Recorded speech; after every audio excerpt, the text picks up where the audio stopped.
Hi, I'm going to offer you today from Spring Hill School and the Santa Cruz Museum of Art and Design. I'm going to offer you a way to make a windsock kite. It's very similar to that one. Oh, wait, here comes another one. Here comes another one. It's going to be a kite for you to have a go at making. And at the end, I'm hoping you'll have a kite that kind of looks roughly like a carp. It's based on the Koinobori Japanese carp kites. In your kit, you're going to have some gorgeous paper which you can decorate with the crayons and with Sharpies. And you're going to have a piece of flying line, a bridle, flying stick, some wire, Spring Hill pencil, of course, and some sellotape. And you're going to need to find some scissors and maybe some other things. This is going to be some ribbon for a tail. It's got a little knot in it, I hope. And then a template. So you'll have some step-by-step instructions. So this is just to add a little bit of information for you to, if you get stuck and fancy 5 minutes watching a YouTube. So that's sort of the mouth template here, and that's what you're going to use the wire for. The wire is going to form the mouth of a kite. I'm just going to put a little bit of tape over the end just to stop that from unraveling. And then your first step really is, this is the template, and you're going to cut out the template. And the template, I think, just we're restricted by sizes. It doesn't have to be very accurate, but a nice curve would be sweet. And then just have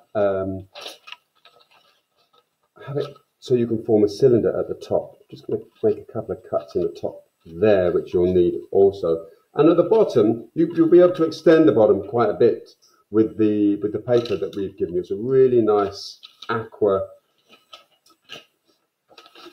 vellum, I think we call it. And so the first thing is that we might be able to make two out of the same one. This is great. All right, I'm going to start by going this way. And we need to find a center line so that we can have as big as kite as possible. I'm just going to find a center line. This way, look, I folded it in half. And then I put the template there, which is only half a template, half a fish template. And what I'll do is I'll take, and again, I'm just going to trace this round. I've put the straight edge of the template against the fold. And I'm just going to follow that line there. Nice curve. And then out the bottom, I'm going to have a kind of funnel shape, I think, coming off the bottom. This extra here, you could cut up and be an even more bold tail when we get to the tail. So whilst this is folded, look, you can cut all the way through, and you're cutting both edges at the same time. I hope that makes sense. And this end is going to be the mouth, if you like, which is the slightly wider end. It's slightly wider at the top, thinner at the bottom. That captures the air at the top. I'm going to put some slits in at the top, which is going to really help when you add in the mouth piece, which the mouth piece, if you like, is going to be this wire. So it's one of the more complicated steps, but when you have this, when you have this flat, it's much easier to decorate. So I would start with the decorating. And perhaps the eyes go somewhere around here.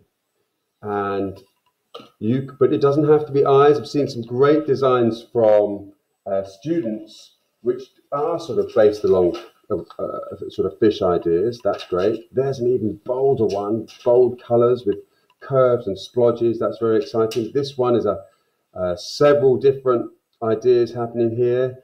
Water idea, fire idea, rainbow idea. This one, that's not a fish, that's a dragon. So try that. Water, fire. Oh, I see. It's going towards the 5 elements. That's great. So you can be as bold as you like. I'm just doing this quickly to give you a sense of how we're going to go 3D. And this is going to be my sort of central part. They're traditionally in Japan. There's a whole tradition with these decorated very elaborately and with lots of colour. And so there's one that has been prepared earlier. It takes some time. It's a nice thing to plan out. And the crayons work really, really well on this paper as well. So nothing short of having some fun. And this could be where you can just lead your young designer who's making this kite to for their making. So when we come to adding them out, it's a little bit tricky. My advice is to have a number of pre-cut, pre-sliced pieces of tape, as if you were wrapping. If you feel more confident in later stages and you've got some glue, you can glue this wonderful thing together. So this is one of those tricky steps. Here we go. And so what you're doing is you're taking about the center, and because you've slit this, it's easier to fold over. There's lots of different methods of doing this, by the way, and you might be able to get away without using this wire at all. But we're adding the wire because later on it's going to help us with adding the flying line and the bridle. So the bridle will be attached to this. So I'm going quite quickly just so I can begin to form the shape. You can see that I'm rolling it round. So you're kind of going for strength. I suspect this is a two-person job if you can get two people into your fish. But you can see as I'm rolling and taping on the inside that we're beginning to form a cylinder kind of fish profile. Okay. There really should be some background music to this, but I'm sorry, there is not. So you can see how convenient it is to have a few pieces of tape ready for you to form the mouth. So with a little bit more work, I will have formed the mouth. And the step-by-step instructions that you can grab will help you with getting that nice. And there's probably one I prepared earlier, but it's as there it is. And so when it's all the way round, you can tape it all the way around. Now, look, bear in mind, then the underside of the fish is here. So we would do the same thing. And you can take your pieces of tape, which you would have pre-lined up for yourself in order to form this shape. And you'll continue to tape all the way along to the edge. Now, the end for the tail is also, you can cut into the tail here, and you're going to add in the tail here with some tape. You're going to stick that in there. So here we go. There's an example. I've put the tail in there. I'll put it on the top by the crease. Okay, so attaching the bridle is where we get to use the Spring Hill pencil. So the bridle is the one which has got a loop on it, which is just here. And you'll attach one end, and you're going to poke a hole through, tie a knot. And then roughly opposite, poke a hole through and tie a knot. Probably a double knot. And make sure it goes around the wire here. That's going to give you some extra strength. And then you have the loop that's there. Right.